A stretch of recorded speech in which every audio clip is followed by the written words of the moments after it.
Chapitre 10. 3 semaines s'étaient écoulées depuis la tempête, et elle nous avait paru interminable.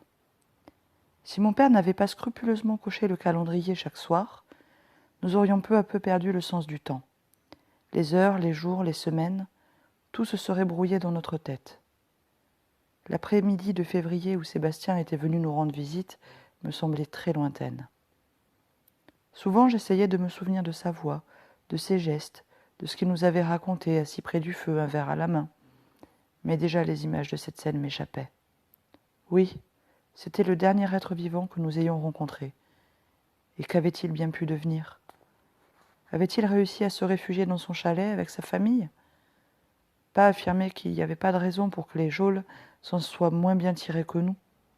Ils avaient des provisions, des bêtes. Sébastien était un débrouillard, et de plus, il connaissait parfaitement la neige, pour avoir passé toute sa vie dans la montagne. Pas un homme à se laisser surprendre. Un jour, ajoutait pas, il reviendrait s'asseoir, là, devant la cheminée, et l'on évoquerait cet hiver terrible. Il serait intarissable, Sébastien. Lorsque mon père parlait de cette façon, sa confiance me faisait du bien, et je souhaitais que ses prédictions se réalisent, mais je n'en étais pas tout à fait sûr. Nous étions à la mi-mars, et le printemps approchait. Pourtant, rien n'avait changé, et la neige restait toujours là, pesante et immobile. C'était cela, l'immobilité et le silence, qui nous paraissaient effrayants, comme si rien ne devait jamais plus s'animer. La seule différence était l'apparition d'une sorte de croûte à la surface de la neige, mais elle demeurait beaucoup trop mince pour que nous puissions nous y risquer.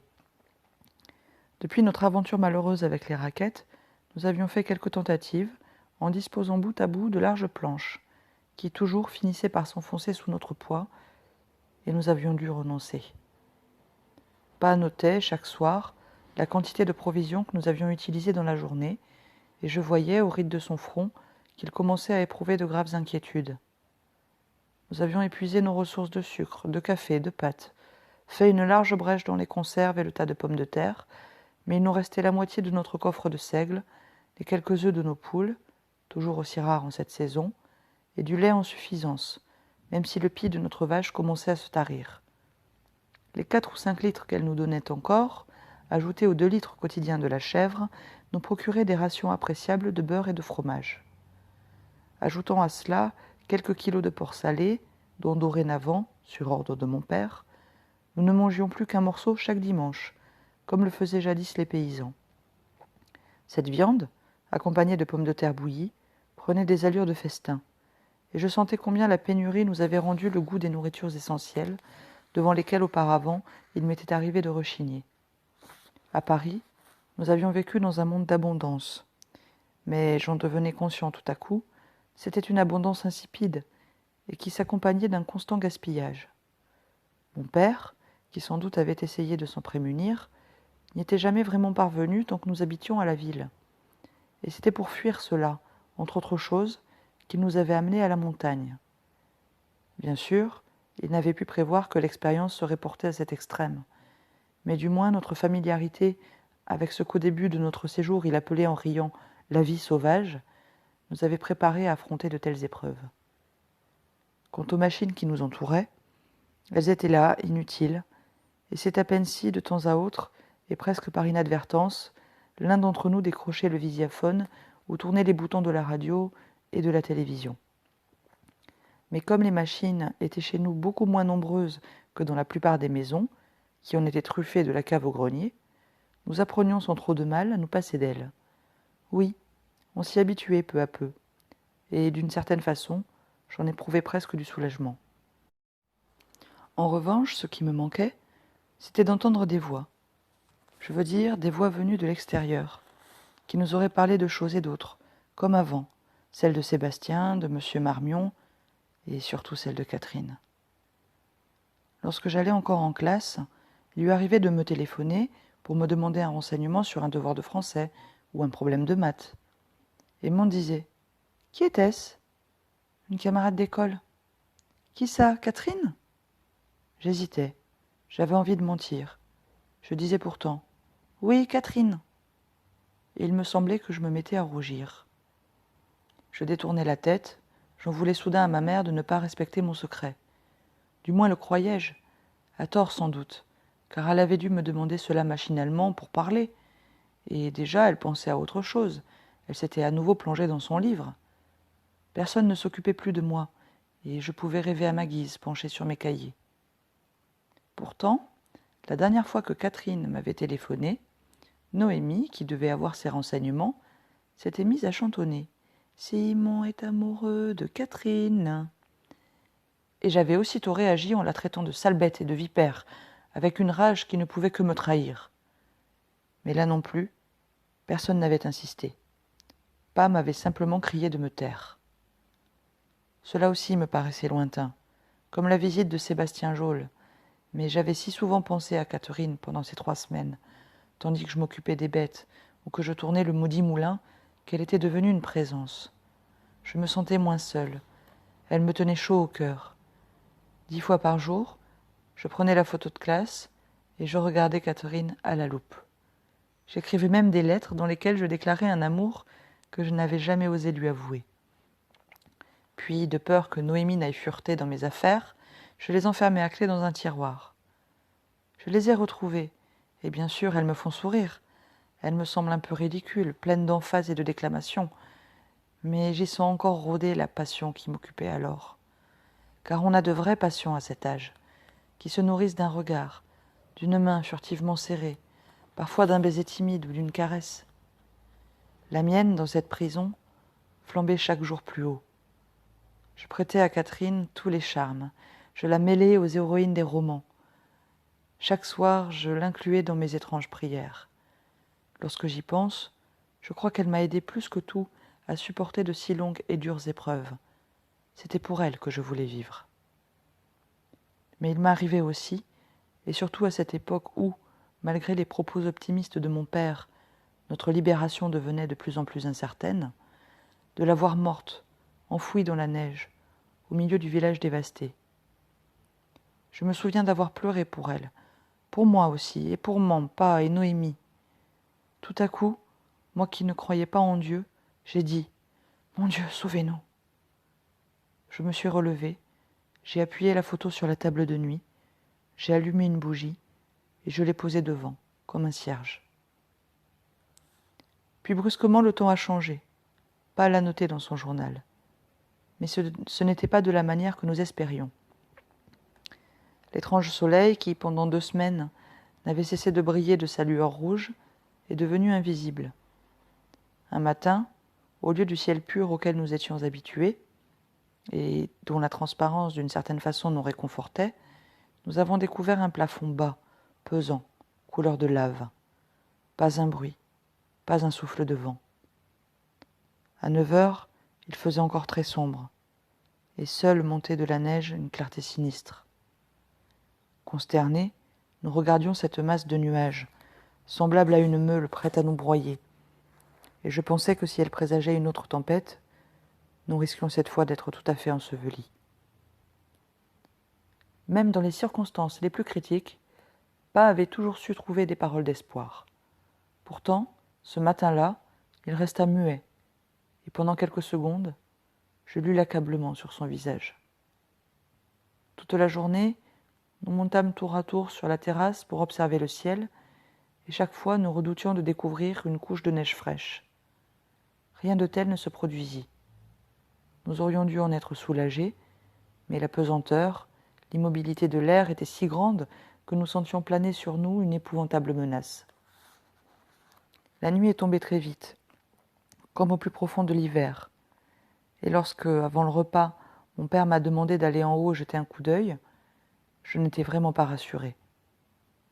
Quand je suis arrivée au sommet de l'échelle, j'ai tendu la lampe tempête à bout de bras, sans même poser le pied sur la plateforme, et avec un frisson, je suis redescendue sans demander mon reste. J'ai dit « C'est toujours pareil, il fait très noir, on ne voit pas grand-chose, mais il ne neige pas. » Bon, pourvu que ça dure. Tu n'as pas mis longtemps. Il fait froid là-haut. Tant mieux, ce n'est pas mauvais signe. Pourtant, notre moral était atteint, et ce soir-là, nous avons soupé la tête basse, sans presque échanger une parole. Il me semble qu'alors, nous nous enfonçons encore plus dans le cauchemar. Allongé sous mes couvertures, j'ai dit mon espèce de prière. « Faites qu'il ne neige plus. » Puis, « Protégez Catherine. » Enfin, « Donnez-nous du courage, et surtout à ma pauvre mère, qui en a bien besoin. » J'ai pensé aux morts qui devaient avoir si froid, et qui étaient si seuls dans les cimetières. Et que restait-il d'eux après quelques années? Grand-père, grand-mère, tante Agathe. Des ossements, des dents, quelques débris entre des planches vermoulues. J'entrais sous terre, je les voyais, les dents surtout, qui brillaient dans la nuit. J'ai continué à battre la campagne comme cela pendant un bon moment, et j'ai fini par avoir vraiment peur. J'essayais de penser à autre chose, mais c'était plus fort que moi. Toujours ces images lugubres tournaient dans ma tête, au point que j'en avais des frissons. Je me suis couché en chien de fusil, les genoux repliés contre la poitrine, et je me suis mis à répéter à voix basse des mots comme soleil, prairie, printemps, et même gigot, tarte aux pommes, bouchée au chocolat. Peu à peu, je me suis calmée, j'ai entrouvert la porte de la cuisine, et le chat est venu se coucher sur mon lit. J'ai posé une main sur sa fourrure, et de le sentir là, doux et tiède, qui ronronnait frénétiquement, m'a fait du bien. Tous les deux, nous nous sommes endormis. Plus tard, j'ai rêvé que je traversais une grande forêt enneigée, sur un traîneau tiré par des chiens. Entre les troncs immenses des sapins, dont je ne pouvais pas même distinguer la cime, je sentais combien nous étions minuscules. Pourtant, le traîneau filait droit, sans un bruit, tandis qu'au loin grandissait une lueur, vers laquelle se dirigeaient les chiens, sans que j'aie besoin de les guider ou de les exhorter de la voix. J'apercevais maintenant de hautes flammes, une maison peut-être qui brûlait, ou bien la forêt elle-même. Nous avancions, toujours sans heurts, et l'incendie emplissait le ciel. Les chiens se sont arrêtés à l'orée d'une clairière, au centre de laquelle s'élevait une statue géante, déjà à demi dévorée par le feu. Autour d'elle, accroupie sur la neige, qui étrangement n'avait pas fondu, une meute de loups me fixait des yeux. Ils étaient immobiles, les oreilles pointées et leurs crocs luisaient. Soudain, l'un des bras de la statue s'est détaché avec lenteur, dans un tourbillon d'étincelles. Alors les loups, tous ensemble, se sont mis à hurler. Réveillé en sursaut, je me suis levé d'un bond, et le chat, surpris, est allé se réfugier sous l'armoire. Tout de suite, je me suis rappelé mon rêve, la forêt, le feu, la statue, les loups, et il me semblait entendre encore leurs hurlements. J'ai dressé l'oreille. Non, je ne me trompais pas. De longs cris étouffés par l'épaisseur de la neige semblaient venir d'en haut, sur la terrasse. Cela a duré quelques minutes, puis le silence est retombé, et je me suis dit que j'avais dû continuer de rêver. J'allais me remettre au lit, tout frissonnant, lorsque j'ai entendu mon père marcher dans la salle. J'ai pris ma bougie et j'ai ouvert la porte. Me voyant là, en chemise de nuit, il m'a demandé d'une voix inquiète. « Qu'est-ce que tu fais ? Il n'est que 5 heures ?» « Je ne sais pas, j'ai eu un cauchemar, et quand je me suis réveillée, il m'a semblé que quelque chose criait là-haut, dehors. »« Ah, toi aussi ? On aurait dit des bêtes. » »« Oui, c'est bizarre. J'ai d'abord cru que c'était le vent. » Nous sommes montés dans le grenier, jusqu'à la fenêtre qui donnait accès à la terrasse. Me faisant signe de me taire, pas à coller l'oreille contre le volet, mais il n'a pas osé l'ouvrir. La chèvre s'était mise à bêler dans l'étable. Une souris s'est faufilée dans le foin. Dehors, il n'y avait plus aucun bruit. Enfin, Pa s'est retourné vers moi, l'air perplexe. « On n'entend rien. »« Nous verrons tout à l'heure, quand il fera jour. Allons nous coucher. » À vrai dire, nous espérions tous deux avoir été victimes, dans un demi-sommeil, d'une hallucination que l'aube aurait vite fait de dissiper. Mais il n'en fut rien. Quelques heures plus tard, à peine eûmes-nous posé le pied sur la terrasse, que nous aperçûmes alentour, dans la vague lueur qui tombait du ciel, des traces de pattes, profondément marquées dans la neige. De toute évidence, des bêtes avaient rôdé pendant la nuit, creusant parfois des sillons, comme si leur corps s'était enfoncé dans la couche blanche. Et elles avaient ravagé le tas de fumier au bout de la passerelle. Je remarquai qu'une lanière de cuir qui maintenait la rambarde à l'un des pieux avait été déchirée à coups de dents et qu'elle avait en partie disparu. Quelques empreintes moins confuses suggéraient des pattes épaisses, griffues, et qui auraient pu appartenir à des chiens de forte taille. Elle convergeait derrière la pente du toit et s'éloignait en direction de la première crête. Était-il possible que des chiens, ensevelis par la tempête, aient creusé des tunnels pour se réunir en meute et que, poussés par la faim, ils se soient mis à errer dans ce désert ? Peut-être alors avait-il été attiré par l'odeur de nourriture qui montrait de notre cheminée, ou par celle de nos bêtes. C'était du moins ce que supposait mon père. Mais il ne comprenait pas comment ils avaient pu se déplacer sur cette surface encore friable, même si leur progression avait été visiblement difficile. En effet, il y avait là un mystère que nous ne réussissions pas à éclaircir. Et tout en observant la crête où nos visiteurs avaient disparu, nous nous demandions où ils avaient bien pu aller, et s'ils ne risquaient pas de revenir. C'est alors que je racontai mon rêve. Tous trois m'écoutaient, et j'avais à peine terminé que Noémie, hochant la tête, dit d'un air grave que oui, c'étaient sûrement des loups, qu'il y en avait partout dans les livres, et que si nous ne fermions pas le volet, ils entreraient dans la maison et mangeraient la chèvre. Elle avait tout lu, Noémie. Le petit chaperon rouge, la chèvre de Monsieur Seguin, Cro-Blanc, les chasseurs de fourrure. Et ces histoires devaient lui tourbillonner dans l'esprit. Elle se mordait les lèvres, et bien qu'elle ne fût pas très rassurée, on voyait qu'au fond cela ne lui déplaisait pas tellement. « Les loups n'existent plus que dans les légendes, dit Man. Tu le sais bien, Noémie. »« Si, ils existent. J'en ai vu au zoo. Quand j'étais petite, je m'en souviens. »« C'est vrai, dit Pa, mais quelques-uns seulement.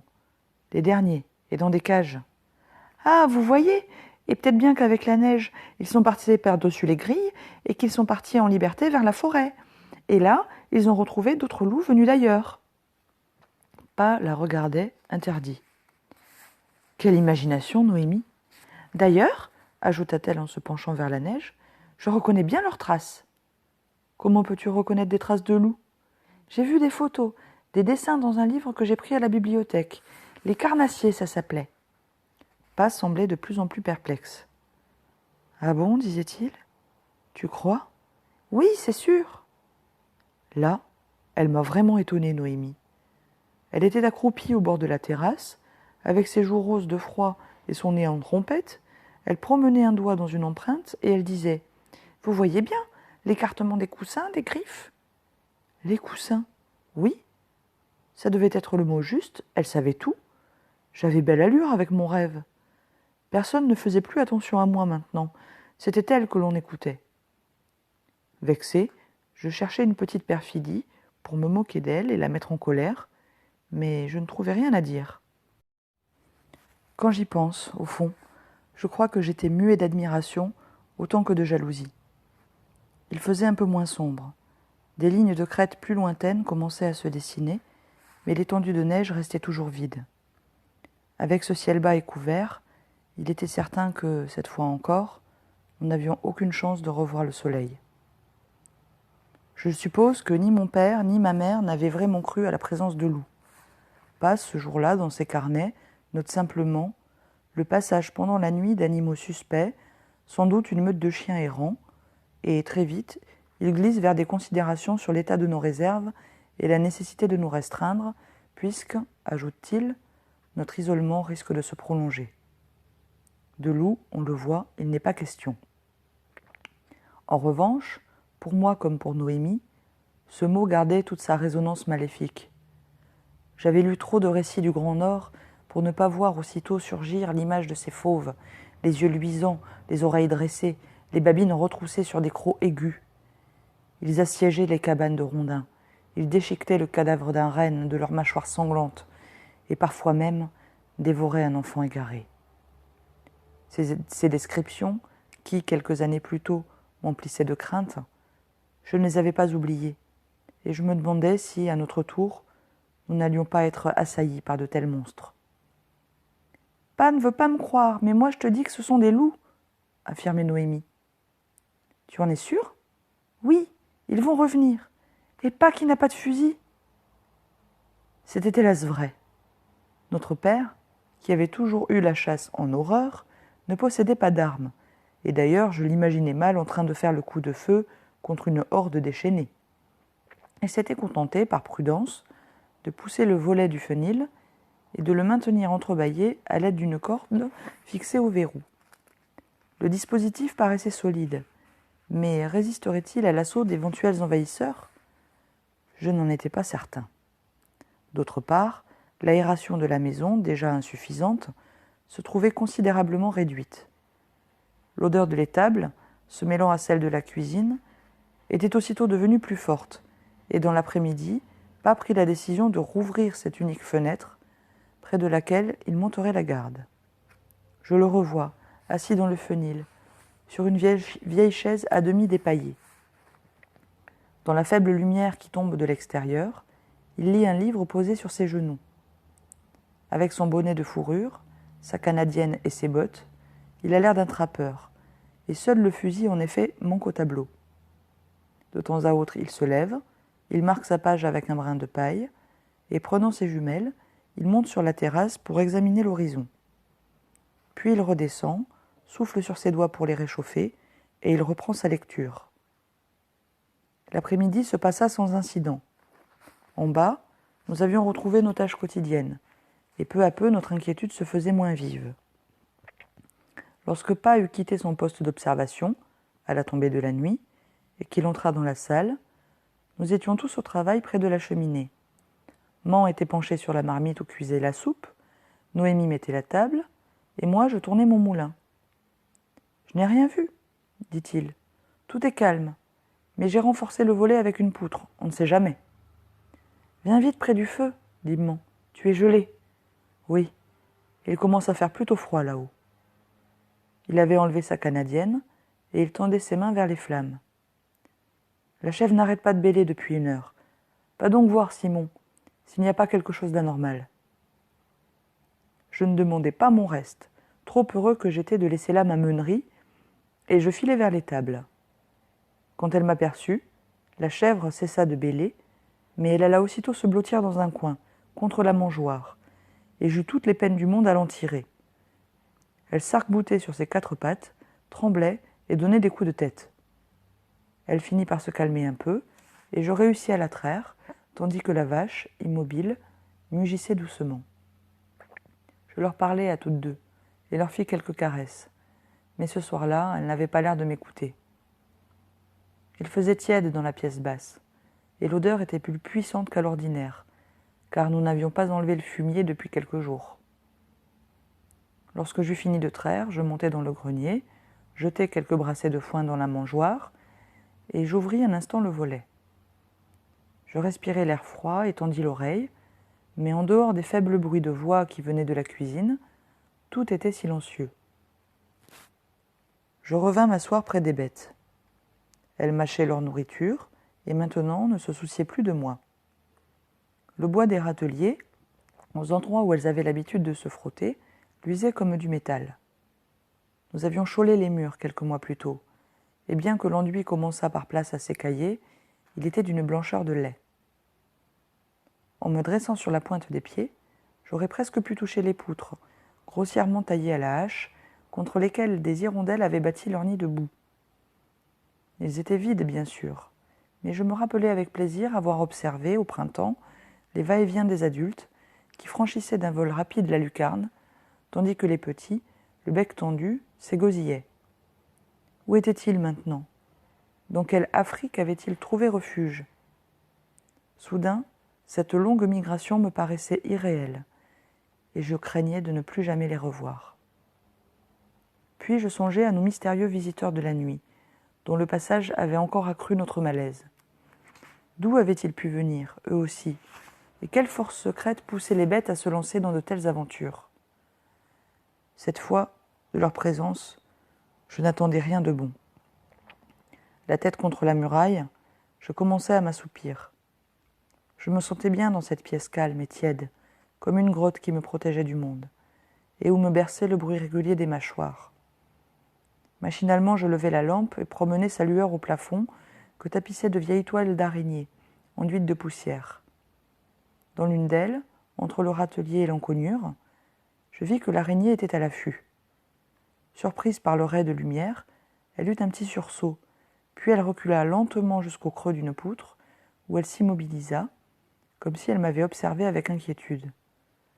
Bien à tort d'ailleurs, car mon père m'avait appris à respecter les animaux, quels qu'ils fussent, comme autant de manifestations de l'ordre universel, et c'est tout juste s'il m'arrivait, dans un instant d'exaspération, de tuer un moustique. Je regardais donc ma voisine avec bienveillance, et peu à peu, sans doute mise en confiance par mon attitude, elle finit par se détendre. Elle déplia ses pattes et s'avança sur la toile, où elle vint reprendre sa position. Je n'aimais pas particulièrement les araignées, mais je me souviens qu'alors j'éprouvais pour celle-là une sorte de tendresse. Dans ce monde paralysé, elle s'acharnait à vivre. Elle continuait de faire les mêmes gestes, et je sentais qu'au fond, nous étions embarqués dans la même galère. Je restais là, comme engourdi, et j'aurais voulu ne plus bouger. Le temps passait, bientôt ce serait l'heure du souper. J'entendrais le pas de mon père, puis sa voix dans le couloir. « Qu'est-ce que tu fabriques, Simon ? Viens donc vite, on mange !» Alors seulement je me lèverais, et je m'arracherais à ma torpeur. C'est ce soir-là, après le repas, que mon père nous lut quelques pages de « La légende de Saint Julien l'Hospitalier ». Sans doute était-ce le livre que j'avais aperçu sur ses genoux dans le fenil, et je suppose que, tombant sur ce passage, il avait pensé à nous, et s'était promis de nous faire partager son plaisir pendant la veillée. Je me souviens qu'il s'agissait de la fin du récit et de la transfiguration du lépreux que Julien a recueilli dans sa pauvre cabane, après lui avoir fait passer le fleuve. Alors, le lépreux l'étreignit, et ses yeux tout à coup prirent une clarté d'étoile. Ses cheveux s'allongèrent comme des raies de soleil. Le souffle de ses narines avait la douceur des roses. Un nuage d'encens s'éleva du foyer. Les flots chantaient. Ce conte, je l'ai relu 100 fois, et toujours avec bonheur. Mais je n'oublie pas l'émotion que j'éprouvais en cet instant à entendre la voix de mon père retentir dans notre maison, aussi perdue et solitaire que la cabane de Julien. Le volume dans lequel je copie ces lignes, qui fut beaucoup feuilleté, est celui qu'il tenait alors dans sa main. Le matin suivant, nous commencions à croire que notre alarme était peu fondée et que les rôdeurs avaient disparu sans retour, quand soudain, tout fut remis en question. Nous nous étions hissés sur la terrasse pour respirer et faire notre gymnastique quotidienne, lorsque j'aperçus au loin, sur une crête, un point sombre qui bougeait. Je poussai un cri, les autres se retournèrent, et nous restâmes là, les bras ballants, à regarder cette apparition pour nous stupéfiante, celle du premier être vivant que nous ayons vu depuis le désastre. Mais je pressentais que nous n'avions pas à nous en réjouir, et ce qui suivit le confirma bientôt. Pa avait braqué ses jumelles dans la direction du point qui commençait à descendre la pente, mais il n'arrivait pas à régler les lentilles. Il maniait fébrilement la molette, s'énervait et jurait. Enfin, il dit que c'était mieux, c'était bien. Il voyait un animal, oui, probablement un chien, qui avait l'air d'avancer avec difficulté. Il doit être à 600 ou 700 mètres. J'ai l'impression qu'il vient vers nous. Je ne distingue pas très bien sa couleur. Il avait relevé les jumelles. Il observait maintenant l'horizon. « En voilà d'autres !» s'exclama-t-il bientôt. « 3, 4, et là-haut, 5 autres encore. » D'ailleurs, nous les voyions sans trop de mal à l'œil nu, car la lumière était un peu moins grise, et ils se détachaient sur la blancheur de la neige. 2 autres bêtes étaient apparues, un peu plus loin sur la droite, et toutes convergeaient vers la maison, rejoignant la piste que sans doute elles avaient frayée lors de leur visite nocturne.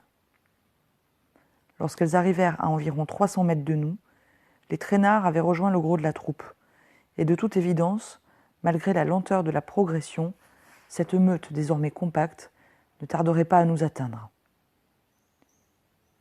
Nous ne pouvions pas encore distinguer très nettement les détails, mais s'il s'agissait de chiens, ils devaient être d'assez grande taille et de même race.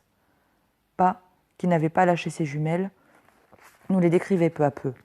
Une fourrure gris sombre, un museau fin, des oreilles pointues. Puis tout à coup il s'écria. « Mais ma parole, tu avais raison, Noémie. Ce sont des loups. Quelle histoire !» C'est ce dont nous étions persuadés depuis la veille, Noémie et moi. Mais d'entendre pas l'admettre nous donna malgré tout un coup au cœur. Cette fois, nous étions entrés dans ce qui m'apparaissait à la fois comme une aventure et un cauchemar. Les loups avançaient de front maintenant, et sous le ciel noir, dans la lueur livide qui montait de la neige, ils avaient un aspect sinistre et menaçant.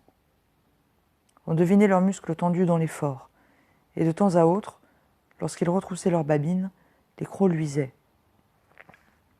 Ils étaient si proches que Mand nous poussa vers l'échelle, en nous ordonnant de descendre vite dans le fenil. La chèvre, en bas, s'était mise à bêler avec frénésie, et sans doute les loups l'avaient-ils entendu, car l'un d'eux donna aussitôt de la voix, et les autres suivant son exemple, il y eut un concert de hurlements sauvages. Lorsque je me retournai, un instant, avant de poser le pied sur le barreau, je vis qu'ils étaient arrêtés, le museau pointé vers le ciel, à une vingtaine de mètres de la terrasse où pas battait prudemment en retraite. Il ne fut pas long à nous rejoindre et à fermer le volet qu'il consolida avec la poutre. Quelques secondes plus tard, les hurlements résonnaient au-dessus de nos têtes. Des griffes crissaient sur les planches de la terrasse, et nous entendions tout près des halètements et comme des plaintes.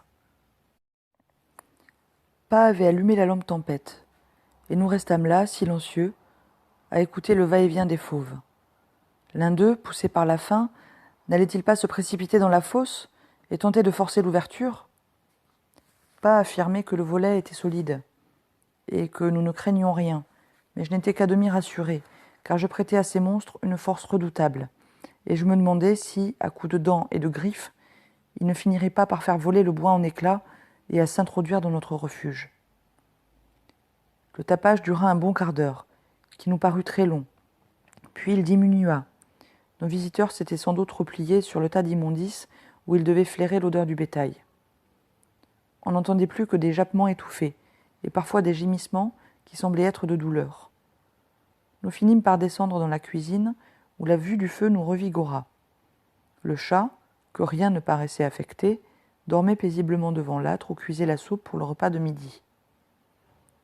Maintenant nous sommes en état de siège, et à notre isolement s'ajoute la menace des loups qui, à en croire les bruits au-dessus de nos têtes, ne semblent pas avoir l'intention de s'éloigner.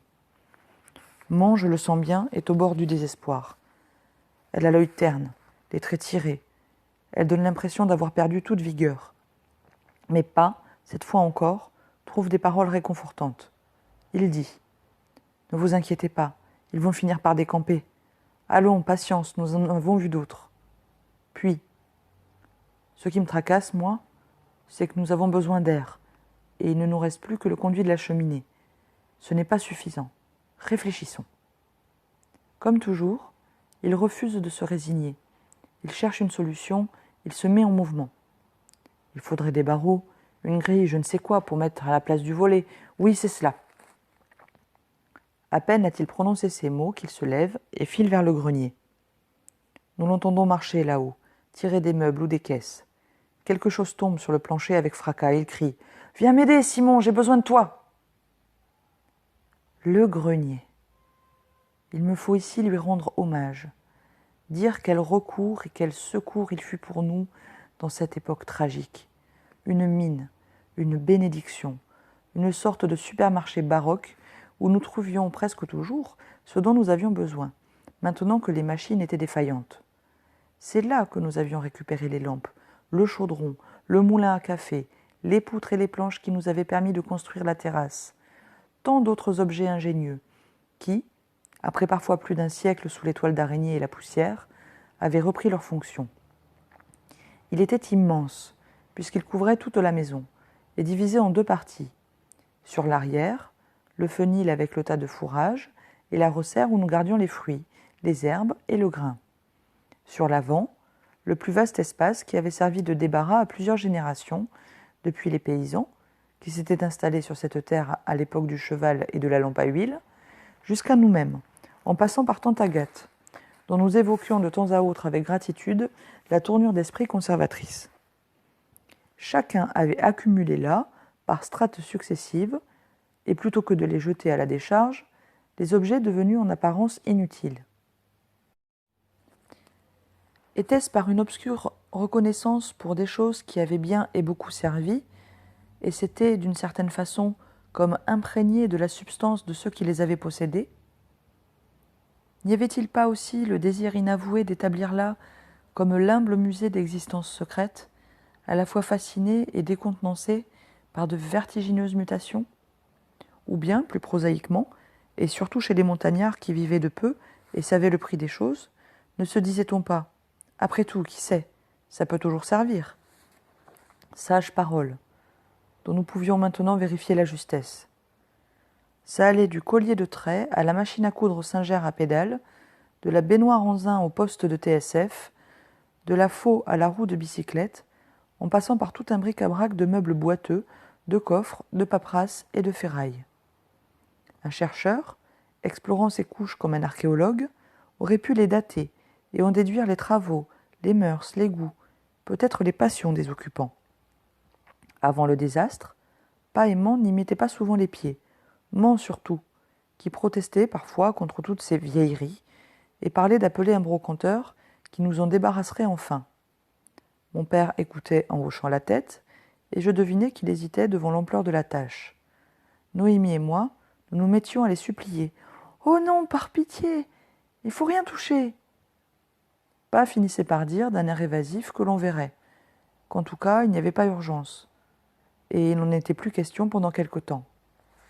Cette scène s'était reproduite maintes fois, sans plus de conséquences, et par bonheur ma mère avait dû se lasser. Combien d'heures j'ai passé avec Noémie dans ce grenier?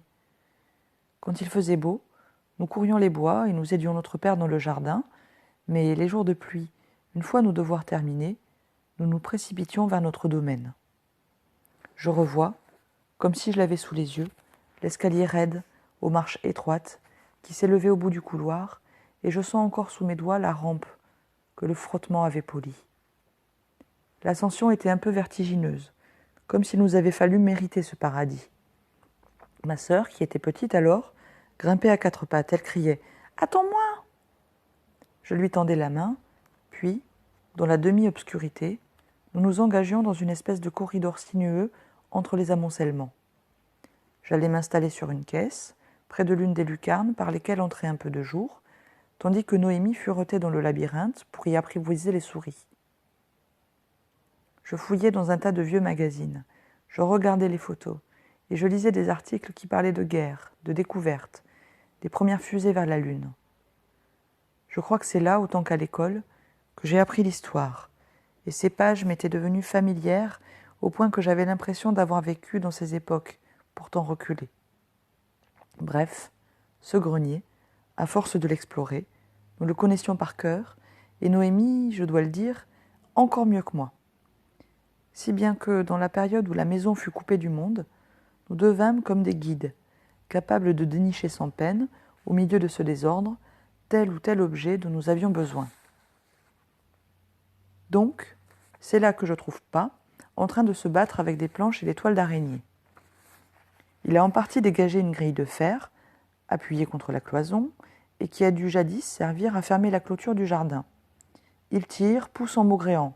« Tiens, dit-il, glisse-toi là-bas au bout, pour me donner un coup de main. » Nous finissons tant bien que mal par extraire la grille, qui est plus grande que la fenêtre, mais Pa m'explique qu'il va sceller des crochets dans la muraille, sur lesquels nous la poserons, après avoir enlevé le volet.